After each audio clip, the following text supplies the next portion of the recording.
नमस्कार मित्रांनो, मी आहे संतोष चकोर. आमच्या मराठी जन या यूट्यूब चॅनलवरती तुमचं स्वागत आहे. मित्रांनो, पुण्यामध्ये जी काही घटना घडली ॲक्सिडेंटची ती खूप धक्कादायक आहे. एका श्रीमंत बापाच्या बिल्डरच्या मुलाने दारू पिऊन दारूच्या नशेत त्याची महागडी गाडी चालवत पॉर्श गाडी, ती गाडी चालवत 2 तरुणांना चिरडलं. 2 तरुणांचा जीव गेला. 1 तरुण आणि 1 तरुणी होती त्यात. म्हणजे यांना एवढा पैशाचा माज येतो कुठून या मुलांना? बरं, हे ॲक्सिडेंटची घटना घडली त्यानंतर अटकही झाली त्या मुलाला. पण त्यानंतर जे काय घडलं ते खूप चीड आणणार आहे. म्हणजे त्या मुलाला वाचवण्यासाठी एक पॉलिटिशियन पोलीस स्टेशनमध्ये जातोय, पोलिसांवरती दबाव टाकतोय. काय भयानक आहेत, म्हणजे खूप चीड आणणार आहे ही गोष्टी.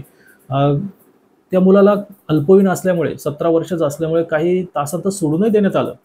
हे खूप चीड आणणार आहे. म्हणजे सोशल मीडिया जर नसता तर कदाचित हे प्रकरण दाबलं सुद्धा गेलं असतं. पण थँक्स टू सोशल मीडिया आणि पत्रकार लोक जे काय आहेत त्यांनी हा मुद्दा लावून धरला सोशल मीडियावरती.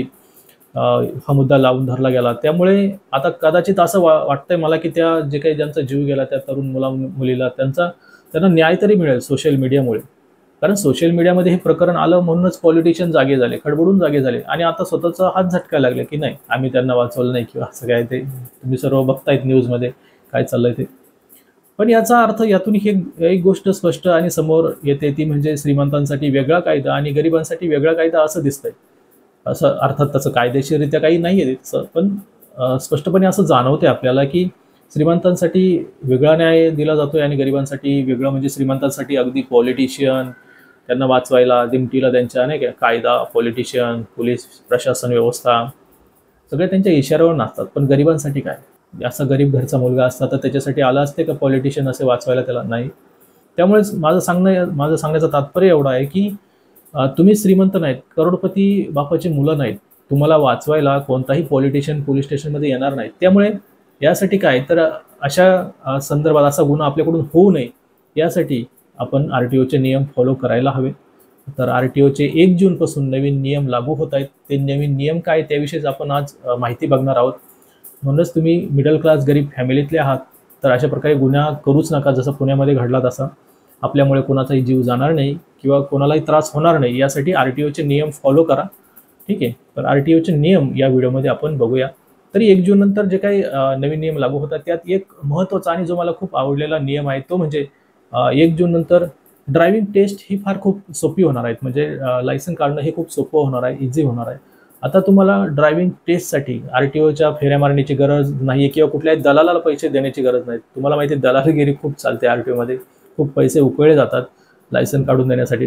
तर आता त्याची गरज राहणार नाही. तुम्ही ज्या ड्रायव्हिंग स्कूलमध्ये शिकतात, गाडी चालवणं शिकतात, तिथेच त्या स्कूलला जर गव्हर्नमेंटची मान्यता असेल, आता काही संस्थांना मान्यतासुद्धा मिळते. त्या स्कूलला ड्रायव्हिंग स्कूलला जर मान्यता असेल तर तेथेच तुम्ही ड्रायव्हिंगची टेस्ट देऊ शकता आणि तेथेच तुम्हाला लायसन्ससुद्धा मिळेल. तर हा खूप चांगला चेंजेस आहे जो 1 जून नंतर लागू होईल. 1 जून 2024 नंतर लागू होणार आहेत. तर इतरही काही खूप चांगले चेंजेस, जसं पुण्यामध्ये एक घटना घडली ती अपघाताची. अल्पवयीन मुलगा होता, 17 वर्षाचा मुलगा होता. अशाच प्रकारे अल्पवयीन जर मुलाने गाडी चालवली तर त्या संदर्भातही रूल आला आहे. म्हणजे अल्पवयीन मुलाला गाडी जर चालवली त्याला 25,000 रुपयापर्यंत दंड बसू शकतो. आता गरीब आणि मिडल क्लास फॅमिलीसाठी हा खूप मोठा दंड आहे 25,000 म्हणजे. तर त्यामुळे नियम फॉलो करा आर-टी-ओचे, म्हणजे जेणेकरून तुम्हाला अशा प्रकारे मोठा दंड बसणार नाही. तर अजूनही काही चेंजेस झालेले आहेत तेही आपण बघूया. ते म्हणजे तर येथील काही रूल म्हणजे वेगाने गाडी चालवली तर 1,000 ते 2,000 रुपयापर्यंत दंड भरावा लागणार आहेत. त्यानंतर अल्पवयीन व्यक्तीने वाहन चालवले तर त्याला 25,000 रुपयांपर्यंत दंड भरावा लागेल. तर यात अल्पवयीन म्हणजेच ज्यांचं वय 18 वर्षांपेक्षा कमी आहेत अशा व्यक्तीने जर गाडी चालवली तर त्याला 25,000 रुपयापर्यंतचा दंड आहे. त्यानंतर एखाद्या व्यक्तीने परवान्याशिवाय म्हणजेच लायसन्सशिवाय जर गाडी चालवली तर त्याला 500 रुपये दंड भरावा लागेल. हेल्मेट न घातल्यास 100 रुपये दंड आणि फोर व्हीलरमध्ये सीट बेल्ट न लावल्यास 100 रुपये दंड भरावा लागेल. तसंच जर तुम्ही 18 वर्षांपेक्षा कमी वयातच वाहन चालवले तर तुमचा परवाना रद्द होईल आणि तुम्हाला 25 वर्षापर्यंत नवीन परवाना मिळणार नाही. आता यात परवाना रद्द होईल म्हणजे ड्रायव्हिंग लायसन्स रद्द होईल. तर तुम्ही विचार करत असाल तर 18 वर्षापेक्षा कमी वय आहे मग त्याच्याकडे लायसन्स कुठलं? तर 16व्या वर्षापासून तुम्ही लायसन्स काढू शकतात.